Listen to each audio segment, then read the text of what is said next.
પાલનપુરના ખેમાળા toll નાકા પાસે છેલ્લા કેટલાય દિવસોથી અલગ અલગ 10 ગાયો ઉપર એસિડ નાખનાર શખ્સને પાલનપુર તાલુકા પોલીસે ઝડપી પાડ્યો છે અને તેની સામે પશુ ક્રૂરતા નિવારણ અધિનિયમ મુજબ ગુનો નોંધી કાયદેસરની કાર્યવાહી હાથ ધરી છે।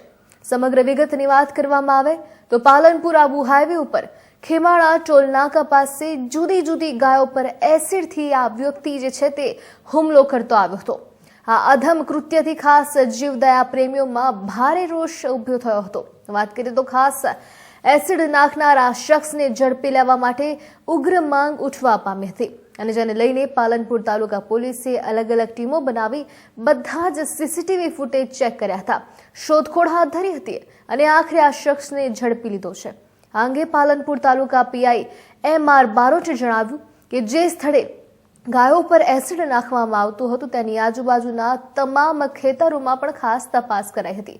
હ્યુમન સોર્સના આધારે પણ આખરે ખેમાળા ટોલ નાકા નજીક રહેતા સુરેશભાઈ પુરુષોત્તમભાઈ પટેલને ઝડપી લેવામાં આવ્યો છે અને જેનું જાહેરમાં સરઘસ કાઢી સબક શીખવાડવામાં આવી રહ્યો છે અને તેમજ તેની સામે પશુ ક્રૂરતા નિવારણ અધિનિયમ મુજબ ગુનો નોંધી કાયદેસરની કાર્યવાહી હાથ ધરી છે।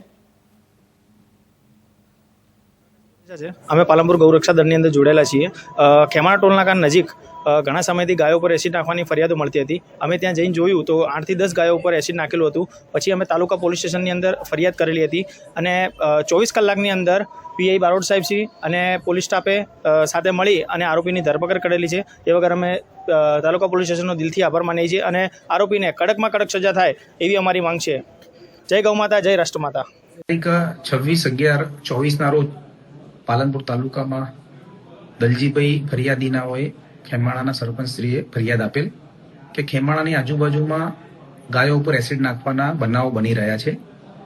તેમની વિગતવારની ફરિયાદ લેવામાં આવેલ અને આ બાબતે પોલીસ અધિક્ષક સાહેબશ્રીની સખત સૂચનાથી અને તેમના માર્ગદર્શન હેઠળ તેમજ નાયબ પોલીસ અધિક્ષક સાહેબ ગામિત સાહેબની સૂચના મુજબ અલગ અલગ ટીમોની રચના કરવામાં આવેલી હતી।